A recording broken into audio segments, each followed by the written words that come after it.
بسم اللہ الرحمن الرحیم۔ السلام علیکہ یا صاحب العصر والزمان۔ السلام علی الحسین وعلی علی ابن الحسین وعلی اولاد الحسین وعلی اصحاب الحسین۔ جب ان لوگوں نے مکہ میں پہنچ کر یا لا سارت الحسین کا نعرہ بلند کیا تو لوگوں کے دل دہل گئے۔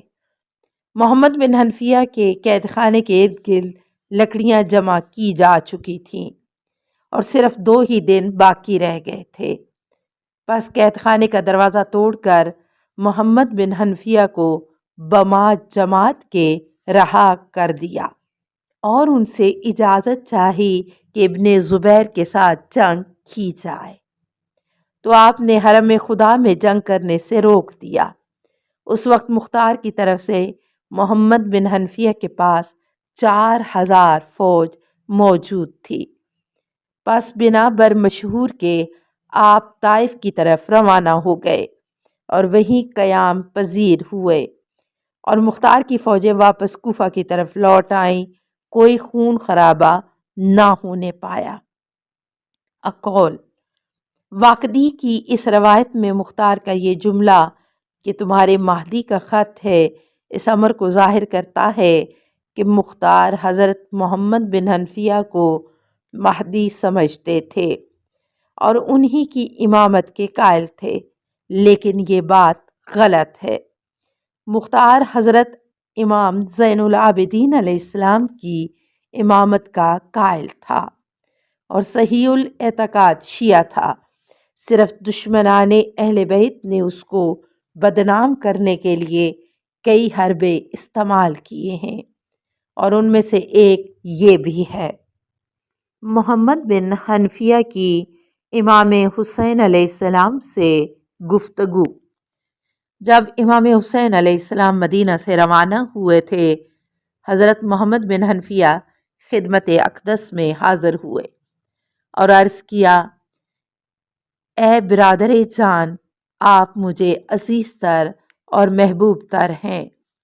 میں کسی سے بھی اپنی خیر خواہی کا بخل نہیں کرتا، اور آپ علیہ السلام سے بخل کرنے کا تو سوال ہی پیدا نہیں ہوتا، جبکہ آپ علیہ السلام میرے پیشوا و سردار ہیں، اور خداوند کریم نے آپ علیہ السلام کی اطاعت ہم پر واجب قرار دی ہے۔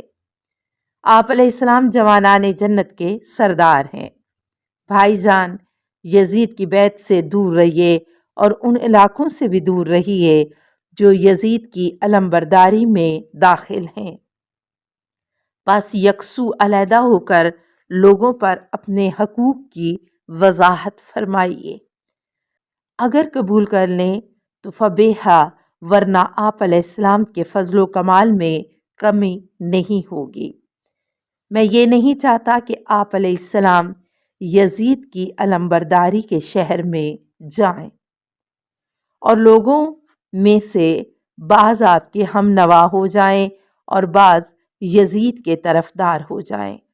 پھر لڑائی بڑھ جائے تو یہ لوگ سب سے پہلے آپ علیہ السلام کو شہید کرنے کی کوشش کریں گے، اور یہ امت آپ علیہ السلام کے سایہ عاطفت سے محروم ہو جائے گی، اور آپ علیہ السلام کا خون رائگاں جائے گا۔ آپ علیہ السلام نے پوچھا، پھر بتائیے مجھے کس طرف جانا چاہیے؟ تو محمد بن حنفیہ نے جواب دیا، مکہ جائیے۔ اگر وہاں لوگ آرام سے رہنے دیں تو فبیہا، ورنہ یمن کی طرف چلے جانا، اور اگر وہاں بھی آرام میسر نہ ہو تو جنگلوں، پہاڑوں اور ویرانوں میں وقت گزارتے رہنا، حتیٰ کہ کوئی واضح نتیجہ سامنے آ جائے، پھر دیکھ بھال کے بعد اقدام کیا جائے گا۔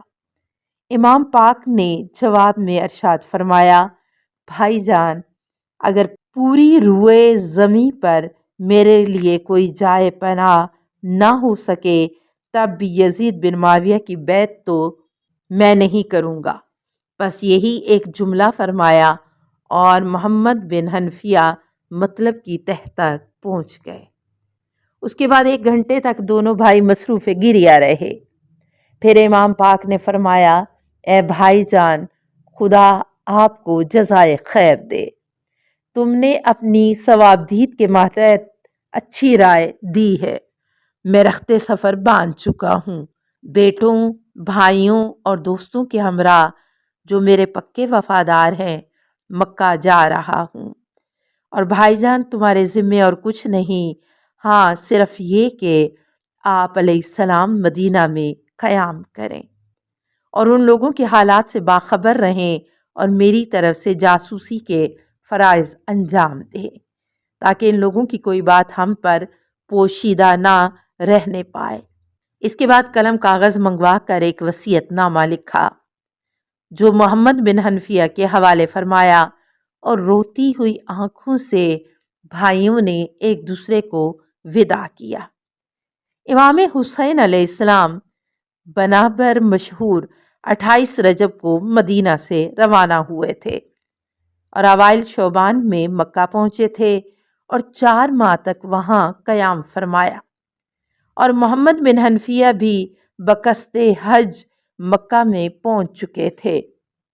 جب امام پاک نے حج کو عمرے میں تبدیل کر کے وہاں سے ایام حج میں روانگی کا قصد فرمایا تو محمد بن حنفیہ فوراً آپ علیہ السلام کی خدمت میں حاضر ہوئے اور عرض کیا، بھائی جان، آپ علیہ السلام کوفیوں کے مکر و فریب سے واقف ہیں۔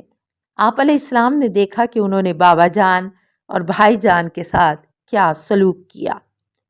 مجھے خطرہ ہے کہ وہ کہیں آپ علیہ السلام کو بھی دھوکہ نہ دیں، لہٰذا مکہ میں ٹھہرے رہنا ہی زیادہ مناسب و موزوں ہے۔ امام علیہ السلام نے فرمایا، بھائی جان، مجھے ڈر ہے کہ یزید کوئی ہیلا و بہانہ تلاش کر کے مجھے یہاں قتل کرائے گا، اور میں نہیں چاہتا کہ میری وجہ سے حرمت بیت اللہ ضائع ہو جائے۔ محمد بن حنفیہ نے عرض کیا کہ اگر یہ بات ہے تو آپ علیہ السلام پھر یمن چلے جائیں، وہاں آپ کی حفاظت کے قدرتی وسائل بہت زیادہ ہیں، پہاڑوں میں جنگلات ہیں اور قلعے ہیں، یقیناً آپ علیہ السلام کو وہاں گزند پہنچانے پر کوئی قادر نہ ہو سکے گا۔ امام علیہ السلام نے فرمایا، میں آج رات غور کروں گا اور اس معاملے میں نظر ثانی کر کے جواب دوں گا۔ پس محمد بن حنفیہ اپنی قیام گاہ پر چلے گئے۔ صبح سویرے محمد بن حنفیہ کو اطلاع ہوئی کہ امام حسین علیہ السلام سفر عراق پر کمر بستہ ہو چکے ہیں۔ پس محمد بن حنفیہ یہ خبر سنتے ہی دوڑتے ہوئے خدمت امام میں حاضر ہوئے اور عرض کیا، بھائی جان، آپ علیہ السلام نے وعدہ فرمایا تھا کہ رات کو سوچ کر جواب دوں گا، پھر جلدی کیوں کر رہے ہیں؟ آپ علیہ السلام نے فرمایا، بھائی جان، آپ کے چلے جانے کے بعد میرے نانا جناب رسالت مآب صلی اللہ علیہ وآلہ وسلم تشریف لائے اور انہوں نے فرمایا، اے حسین، چلو کہ خدا چاہتا ہے تم درجہ شہادت پر فائز ہو۔ محمد بن حنفیہ نے اننی اللہ و انا الیہ راجعون کا کلمہ زبان پر جاری کیا اور عرض کیا، بھائی جان، اگر یہ بات ہے تو عورتیں اور بچے ساتھ کیوں لے جا رہے ہیں؟ السلام علیکہ یا صاحب العصر والزمان، الامان الامان الامان من فتن الزمان، السلام علیکہ یا خلیفۃ الرحمن، السلام علیکہ یا امام الانس والجان، السلام علیکہ یا مظہر الایمان، السلام علیکہ یا شریک القرآن، السلام علیکہ یا قاطع البرہان، السلام علیکہ یا امام زماننا، ھذا اجل اللہ فرجک وسہل اللہ مخرجک وظہورک، السلام علیکہ ورحمۃ اللہ۔ اللہم صلی علی محمد و آل محمد۔